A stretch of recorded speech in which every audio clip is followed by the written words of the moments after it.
情急之下，这个震荡波正好变成枪了，就把它拿起来，哎，拿着他这个枪到处乱射。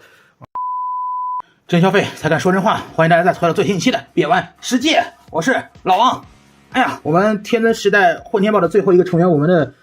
炸不史云度啊，终于是发售了啊！我也是赶了个早啊，花大价钱买了我们这个展会版的这个快货啊。今天刚刚收到，立马就打算制作视频跟大家分享一下我们混天豹最后的合体状态。其实啊，就像我上期视频所说的一样，我觉得混天豹呢，相比于我们过去的大力神、大无畏这些合体金刚要好了非常多。但是我说实话呢，这款依旧存在着一些设计上的硬伤，以及呢为了使用框架而使用框架这样的一些尴尬的设计。那这款诈骗呢，作为这款混天豹的最后一个成员，我觉得吧，它的做工并不是非常的好，玩起来啊不是很舒服。那我们先来看诈骗，之后呢我们再来进行混天豹的最终大合体啊。我们看到这款史云度的车型啊，怎么说呢？我觉得这个车子还算是比较方正的啊，当然它后面整块都是方的嘛，那不方正那就有鬼了啊。其实这个车子还是可以的吧，整体的一体性还算是比较好啊。这里要值得一提的是呢，又是我们经典的这个历史虚无主义在作祟啊。这次给我们的诈骗呢安排了一个这样的小拖车，那么这个小拖车是什么呢？这个其实是混天豹组合之后的一个合体大枪啊。我们来稍微的给它进行一下变形啊，就很简单，把这块黑色的板打开之后呢，然后能把两边的这个黄色呢给这样打开啊，然后呢把这个枪把这样打直之后呢，把这片黑色的再给它打平，再把这两片黄色的往中间进行一个合并啊，那么我们的一个组合大枪就变好了。这个枪呢，在史云度它单体的状态下呢，也可以当做一个肩炮。不过我说实话呢，你与其说整这么一些个多余的东西，为什么不直接给一个大枪呢？啊，又是这个增加分件啊，在作祟啊，对吧？看到主体的方面吧，这个我们也不多说废话，直接把它变成人形，然后我们就直接组合了。首先呢，我们把它的这个枪给拿掉啊，然后两边这个侧面的板子我们给这样往两边这样打开，然后呢，这个黑色的座椅给它稍微的往前拨一下，然后呢，我们把两边的腿分开之后呢，把它这个位置进行一个旋转啊，旋转180度，然后呢，把它这个位置先这样收进来，再把这个脚掌往上合，然后呢，再把这一块贴到它的腿正面。然后呢，我们来看上半身的部分。上半身呢，首先我们需要把它这个车灯的这个位置啊，给它朝两边这样分开，它跟这里是有一个卡扣的啊。然后呢，现在呢，把这两片给这样收起来，然后呢，把它的腰身旋转180度之后呢，把它的这一片旋转一下，再把这个车窗扣下来，变成它的胸部啊。然后是它手臂的这个部分，我们首先把这个手臂给这样往两边分开啊。然后你需要做的是呢，你可以先把这个头转正啊。然后你需要做的是从这个位置把它的车灯连带的手臂这个位置啊，当然这个车灯你需要还是往旁边这样放下，连带这个手臂的位置进行一个180度旋转。这里你要注意，因为它这个紫色的材质啊，我觉得多少是有点刺啊，多少有点刺，它会产生一些形变。再加上这个位置其实一根非常长的杆，你可以看到它的这个铆钉啊，在这个位置，这是一根非常长的杆，所以说我总感觉这个地方会不会说它就比较容易断呢？啊，这是一直以来我玩这个玩具的时候让我感到非常的不放心的一个地方。它的手呢，我们需要把这个地方给解锁开，然后呢把它的手臂给打直啊，然后呢再接着旋转，把这个轮子呢收到内侧这个位置来啊，然后呢在这里有个卡扣卡住这个位置，把它扣住，然后我们就可以把手放平，然后这个东西呢你就可以给它收到外侧这个位置来啊。OK， 我们把另外一只手也调整好之后呢，我们这个史云度它的人形我们就已经变完了。不得不说啊，这个配色真的是让我们想到了某位喜欢 What Can I Say 的人。OK。当然，刚才我们说到的，它这个位置旋转是一个让人变形的时候非常不舒服的地方。那么另外一个地方在哪里？这肯定应该是我个人中奖吧，就是它这个腰身，你会看到它的腰是歪的，看得出来吗？我不知道为什么它的腰是歪的，反正歪就歪了，反正我歪了也不是一次两次了。当然，如果说你们也中奖的话呢，可以尝试的去找一下啊，我就无所谓了，对吧？然后呢，它的这个武器呢，它是这样的，安装了它肩膀的这个卡扣的这个位置啊。除此之外呢，它还有一个这样的小导弹武器啊，你可以随便给它找个地方放一下啊，都可以。不过这个导弹呢，在车型的状态下，貌似是没有地方进行收纳啊。然后除了这两个之外呢，我们的史云度它最终极的一个大杀器就是混天豹的组合大枪。其实这个枪呢，它安排了一个卡位，你可以把它卡到它的肩膀上，就这样。不过这个多少就是有点尴尬了，枪比人大是吗？OK， 那怎么说呢？我觉得这一款首先可能因为展会的关系，它有赶工；其次呢，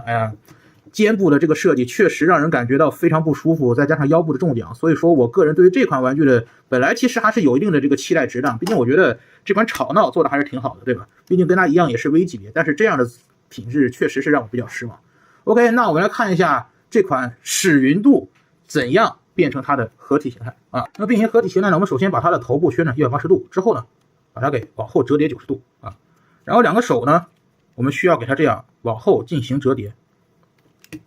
这个样子，然后呢，它说明书上这一片它是让你打成这个样子，但是我发现如果你把手上这一片呢打成它说明书上这个样子，它是没法扣合的，它只有打成这个样子的时候才可以扣合啊！我不知道是什么情况，不知道是我的理解不对还是说明书画的不对，反正这个还是需要研究一下的啊。然后呢，这个车窗我们应该是需要给它旋转一下的啊，应该是这个样子。然后我们需要把它的下半身呢进行一些转换啊。首先把它这个脚掌还是这个样子，前方这个位置打开，然后呢打直啊，然后我们现在呢需要把它的这个位置给这样放出来，然后是它脚底的这一块把它给这样翻出来啊，先放成这个样子。然后我们现在需要做的是怎么样呢？把这一块给它和脚底这一片进行一个拼合啊，然后呢把它这一片往前折叠90度。然后呢，我们现在把两个脚拼在一起，之后呢，从膝盖这个位置进行一个90度折叠，然后呢，我们再把它腰部整个的旋转180度啊，是的，这就是它的一个合体模式。我们还是拿出它的一个合体配件来进行安装啊。安装的方式呢非常简单啊，我们首先呢，先把两个手稍微的往外扩一下，然后呢，把它整个的先安插到这个框架的这个板子的一个正面啊，卡扣扣住啊，然后再把它脚底这一片呢给进行一个90度的弯折。跟它这个位置卡扣进行一个锁定，然后呢就是我们手这个位置，我们先看一下官方说明书那个变法，把这一块转过来，它永远都是会和它这个位置挡到的，是吧？而如果你以这个样子来放的话，它正好跟这个位置有一个形状上的契合，所以说我不知道是说明书的问题还是我的问题啊。OK， 那么我的史云度这条腿就已经组合完成，我们顺便再来组合一下吵闹这条腿啊。其实吵闹的变法呢跟史云度呢也是如出一辙啊。首先我们也是要进行一个头部的收纳啊。然后呢，把两个手呢这样往上抬，旋转一下啊，然后它的腿部，我们先把这两片呢给打开，然后呢把它里面的这一片呢给翻出来。翻出来之后呢，我们现在就可以把两个腿进行一个咬合。咬合之后呢，把它的这个履带的这个位置，我们先从膝盖这个位置啊往上折叠。折叠之后呢，它的这个地方跟这个地方有两个卡扣，我们给它扣住，然后呢。这两个位置打成90度的一个直角，然后我们扣过来，这个位置卡扣跟这个地方进行一个咬合啊。其实我觉得吵闹这只脚比史云度这，反正我今天说多少遍了，比史云度这只脚长得要更像一只脚呢。同样的，我们拿出它的合体框架这个板子，把它给先插在上面，然后呢再把这一块往上翻折，把它固定住。之后呢，手臂往里缩，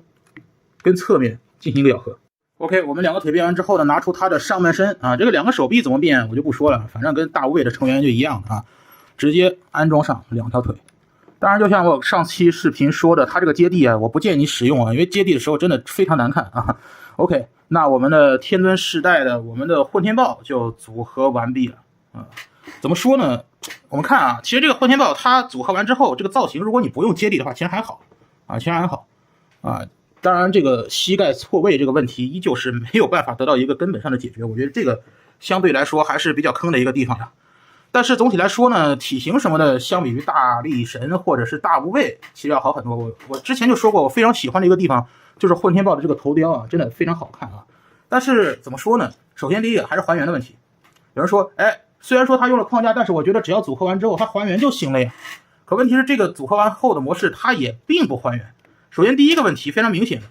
就是它手臂有两个绿色的手臂框架。你说有这个手臂框架，它还谈什么还原呢？这个双背包我就不说了，对吧？哎，其次呢，还是设计上根本的硬伤。首先就是我们最坑爹的这个接地这个问题。我觉得吧，就有一些这个博主啊，他喜欢这个玩这套掩耳盗铃。他说，你看啊，我们史云度这块板，它可以进行旋转。哎，我在接地的时候，我只要稍微旋转一下这块板，是不是就看不出来它腿部的错位这个问题了呢？啊，这个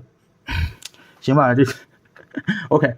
也是非常尴尬。如果翻到背面来看呢，其实这个问题更加的明显，是吧？他的腿就像是从中间断开了一样，这个造型我觉得确实是有待商榷啊，并不是所有人都能够接受的这么一个东西啊。因为我实在是看不惯这个坑爹的这个腿部接地啊，所以说我一般不使用接地。我们来测量一下它这个在不接地状态下的一个高度吧。它现在的一个身高大概是在这个30公分左右啊，30公分左右，其实跟我们大力神差不了太多啊。当然，如果说你要算上炮管的话，那它绝对是目前最高的，对吧？甚至说比这个非常规规格的这个众筹煞星可能还要再高一些啊。那么武器配件方面呢，就是刚才我们演示这把由史云度的小拖车变形而成的大枪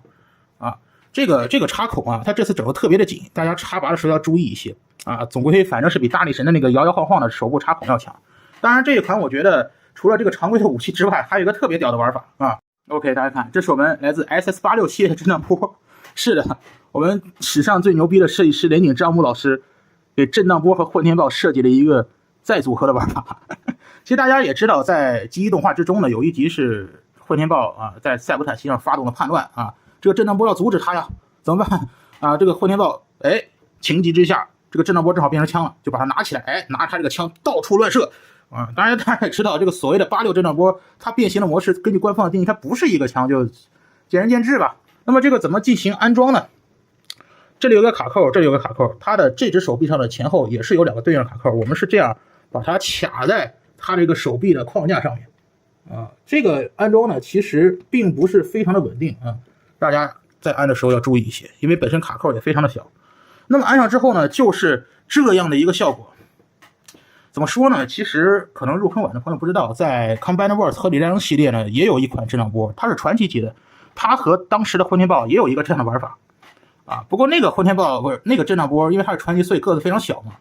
对吧？而且它除了说可以这样扛在肩上呢，也可以拿在手上啊，就非要让这个 V 级别的一个震荡波变成一个所谓的枪扛在震荡波的肩上，我觉得这又是某种历史虚无主义了。与其说是在致敬 G1，我倒觉得这更像是致敬这个众筹煞星啊，有没有啊？这个造型整的也是非常尴尬。不过呢，我觉得好的一点是它也是有一个新增的玩法，对吧？只不过这个玩法到底好不好呢，就是见仁见智啊。那么我们最后再说一点，这款混天豹呢还是有一个让我觉得不大爽的地方，就是它肩膀位置的这个齿轮关节，你可以看到它的这个齿轮呢虚位是非常之大的啊，是吧？它的某一段旋转的时候甚至没有阻尼感的。我觉得这个玩起来非常的不舒服，总是让人担心是不是里面的卡齿断了呀之类的，但是它其实本来就是这个样子啊，本来就是这个样子。而且呢，它本身这个支持力也是有一些问题。其实这只手如果说你不安装这个炮也好啊，但是如果说你在这只手上安装了这个震荡波炮的话，你会看到，对吧？它就会有一点略微的布局，这个炮是稍微向下有一定的这个倾斜的啊。OK， 行吧，我们最后还是总结一下。虽然说我觉得这款混天豹呢还是有各种各样的不足，尤其是这个腿部接地非常搞笑的设计，但是呢，我觉得在目前的合体机缸之中呢，混天豹已经是能够达到了一个最佳的水平啊。虽然说你可能认为说并不是混天豹有多好，而是之前的大力神什么实在是太烂了，但是我要说的是，我能看得出连井张武老师在这一款上确实是有一些设计上的进步的，我觉得这一点还是可喜可贺的吧。啊，我个人呢是希望连井老师呢不要再继续这些坑爹的设计，马上回归到他正常的状态啊。OK， 那我们今天的视频就到这个。如果喜欢视频的话呢，就千万不要忘了一键3连，KO 场建设需要你的协助。那咱们下期视频再见了。